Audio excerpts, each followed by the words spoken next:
Hi everyone, welcome back to the podcast.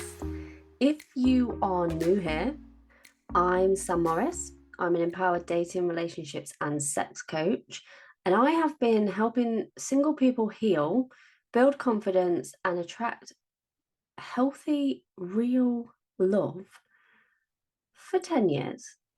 It's been a little while since I recorded one of these because I have been super busy getting all of my newbies into my 30-day program and just lifing, really, which means I have let the podcast slip just a little. But it is a reminder to all of you people out there that life can sometimes get in the way. As long as you are committed, you can come back to anything. Any habit that you started that you haven't done for a while, you got permission to go back to it. You get a do-over. And I really think that links very well to what I want to talk to you about today.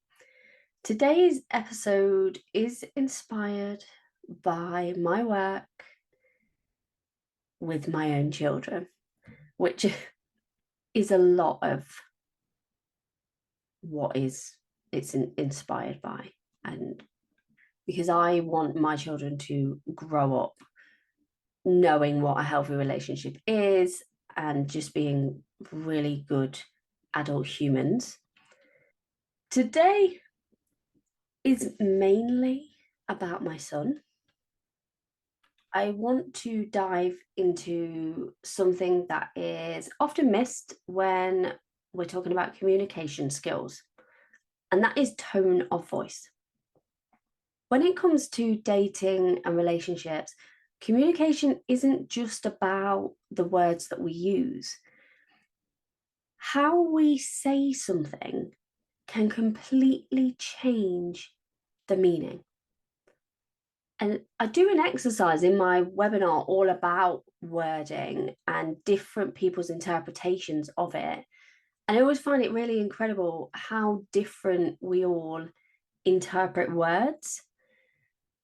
Single words, and you can get 50 different interpretations of the same word. And that is exactly the same when you're talking about tone of voice. Your tone of voice builds trust, it builds connection, or it can cause misunderstandings and unnecessary conflict. So, in this episode, I'm going to be talking about how to become more aware of your tone of voice, how it impacts your relationships, and just a few simple ways to improve it. So I know some of you might be thinking, why does tone of voice matter so much? So much so that it's getting its own podcast episode. And I think I like to do a lot of practical work with my clients, and communication is one of the key things, because when you start to build up these skills whilst you're single, they transfer into a relationship. They improve any future relationship that you're going to get into because you've got the skills that match a healthy relationship. And then you naturally start attracting other people who bring the same to you, which is the whole law of attraction. But I just want you to have a think about when you was at school, or maybe when you was at work and you was watching a presentation, and the person presenting or the teacher just keeps talking in the same way, just like this, for an hour. How interested were you in the topic? Because it could have been the most interesting topic in the world, like your favorite topic, but because the presenter or the teacher was using a specific tone of voice, it made it terrible. It made it boring. It made you not want to be involved. And a real life example of that is a few weeks ago, we went to college. My daughter is off to college next year. For my American listeners, that is just like the high school bit where there's 16 to 18. Here we call it college. So we've been spending a lot of time going to open days, and she was deciding which courses to pick and, what she wanted to do with her life. And we ended up going to a miniature lecture all about criminology. She already takes sociology. The kind of work that she wants to go into, criminology would be very helpful. And obviously, me and my husband, we were both working in prisons. So she does already have a kind of mild interest around it. Anyway, this lecture was so boring. People actually walked out halfway through. The person was talking about the psychology of about why people commit crimes, which for me is so interesting. But the tone of voice of the tutor made it so boring. And because of that experience, she now doesn't want to take the subject that I know she would, if with the right teacher, be sat there for hours, mesmerized in why people behave the way that they behave. And the thing is, as kids, we were never really taught this stuff. We were never taught that tone of voice means that. That tone of voice means you sound boring. We were constantly picked up on, if we weren't using the right tone of voice and it was disrespectful, we were constantly told, don't talk to me like that. What's your tone? Or even, see what happens if you speak to me like that again, with a little threat thrown in. And most of the time, and I don't know if you're anything like me, but I used to kind of in my head, and I would, I wouldn't say this, or maybe I would. I don't know. I would say it now, but I certainly used to be like, "What? I didn't speak to you like anything. What are you talking about?" But no one ever taught me. Well, you said it like this, and maybe you meant it like this. And this was exactly the conversation that we have been having with my children this week. When they say something in a tone that appears to be horrible, I repeat it back to them. So, a quick example, when I ask you to put your shoes on, I want you to listen to the two different ways of response. And firstly, I'm going to respond in the way that you responded. And then secondly, I'm going to say it how you could have said it. I'm doing it now. Okay, I'm just doing it. Can you see the difference in the tone there and the interpretation of that? And when I point that out to my children, they are like, oh, okay, I didn't mean it like that.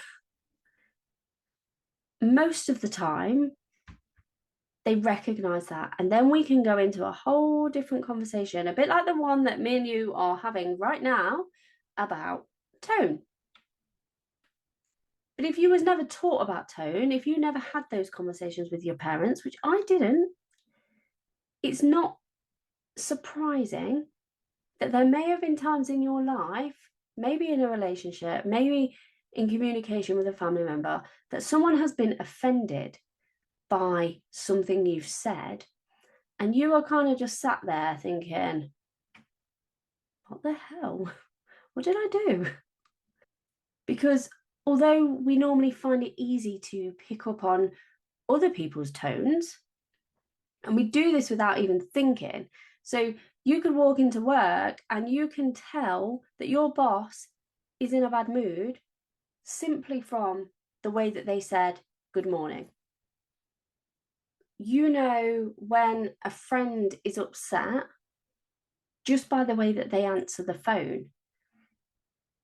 I remember, so I've seen it time and time again when I've jumped on a call with a client and instantly I'm like, what has happened? What's gone wrong here? Because I can tell from their tone of voice. And in dating, you can hear hesitation, you can hear excitement, you can hear indifference in someone's voice long before they even say anything, long before the actual words come out, is what I mean. Obviously, you only can hear what they're saying through the tone of voice, but if someone is hesitant, you hear that in their voice before they say to you, I'm not sure. But we don't always hear ourselves and our own tone in the way that other people do.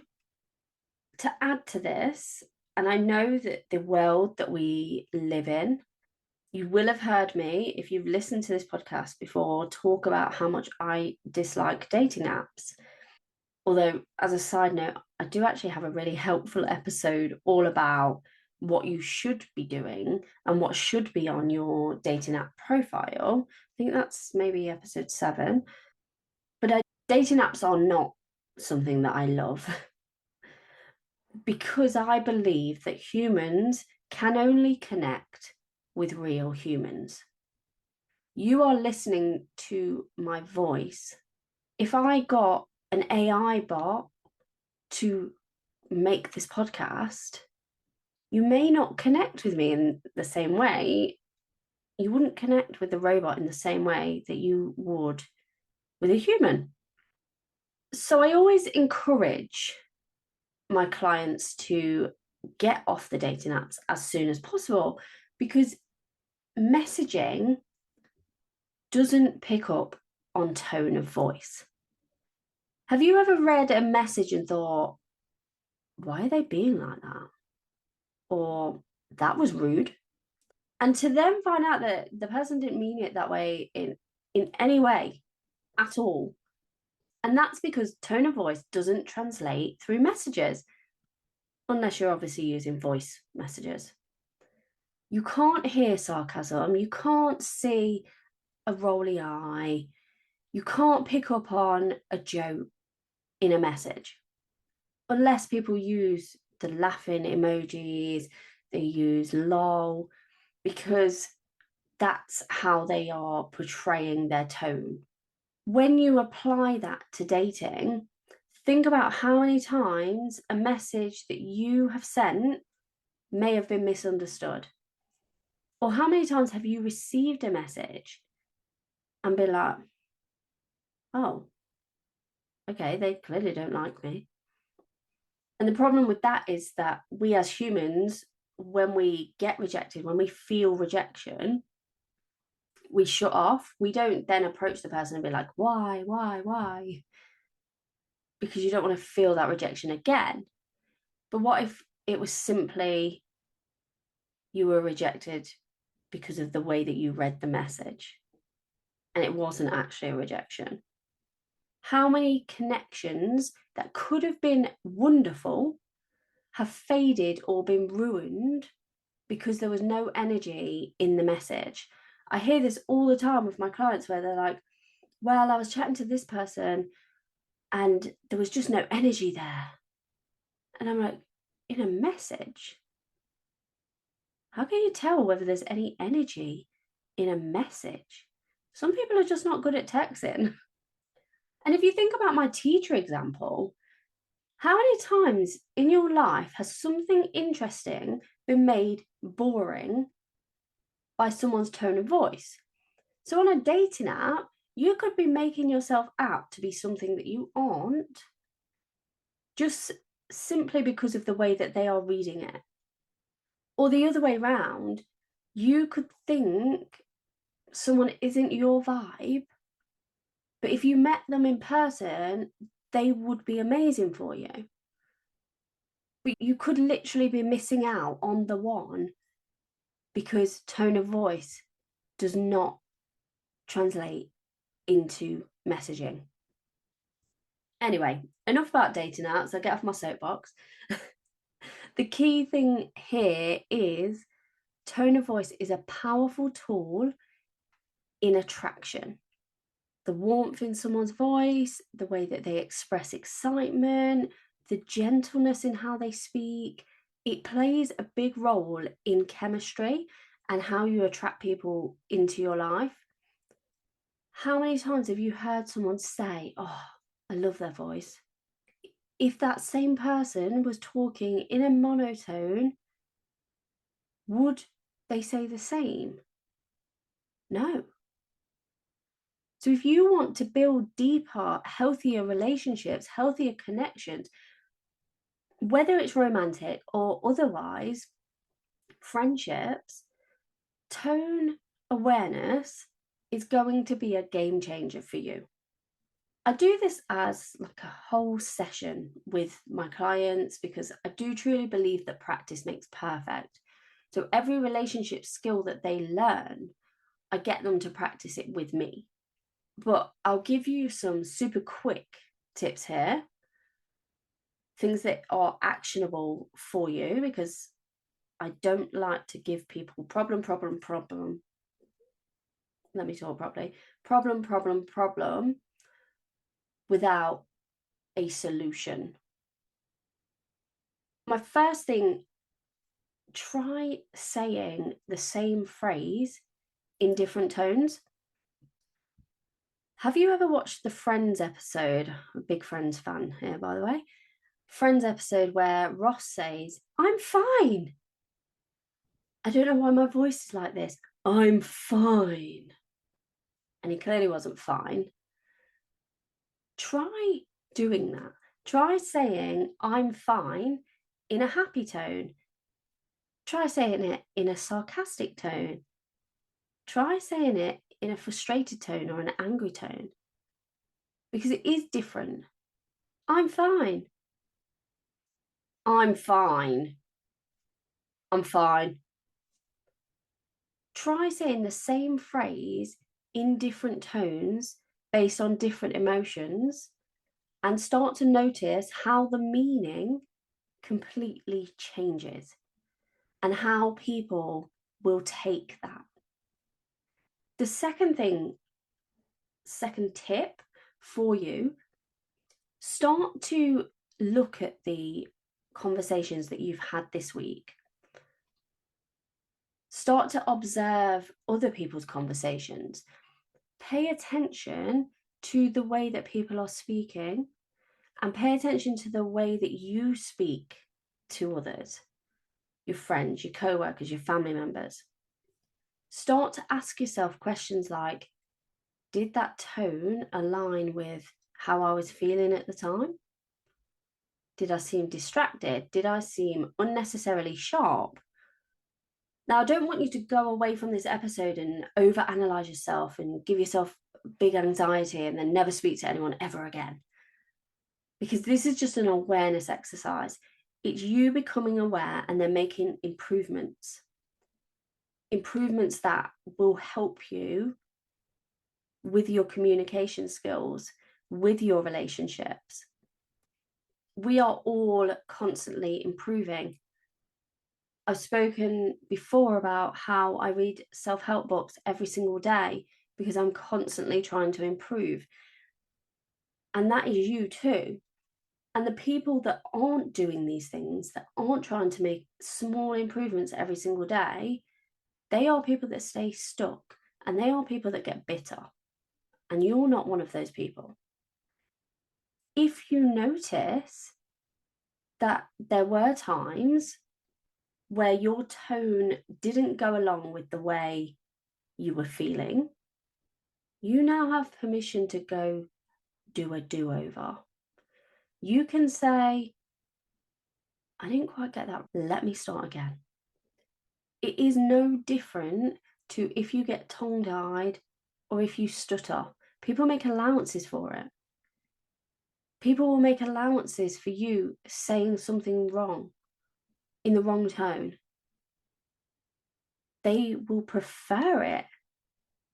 They will prefer you correcting yourself so that they don't get the wrong end of the stick, so that they don't think that you're angry at them and be sitting there confused, like, I don't know what I did. Dating, relationships, and love thrive on how we communicate, not just the words that we say. Your tone of voice can build trust, it can create attraction, it can strengthen any connection, or it can create a distance without you even realizing it. So I want you to start practicing, and I want you to start improving. These skills will become invaluable to you in the future, and not just for dating, not just for relationships. Learn how your tone of voice sounds when you say things, and when you go for a job interview, you'll be on fire because you won't sound anxious because you know about your tone of voice. This is a game changer, and it's so simple to monitor, so simple to change. That's it for today. I appreciate you tuning in, and I appreciate that you are taking the time to find love in a positive and an empowered way. If you want to take this a little bit deeper, I am hosting my free Heal, Grow and Attract webinar, where you will learn the reasons why you haven't attracted the right kind of love, my proven roadmap to healing from past pain so you no longer sabotage love, the number one shift that makes high quality partners naturally drawn to you, and why dating apps and putting yourself out there more isn't the solution. I'll add the link to the free webinar in the show notes. I'm Sam Morris, and I will speak to you next week. Thank you for listening.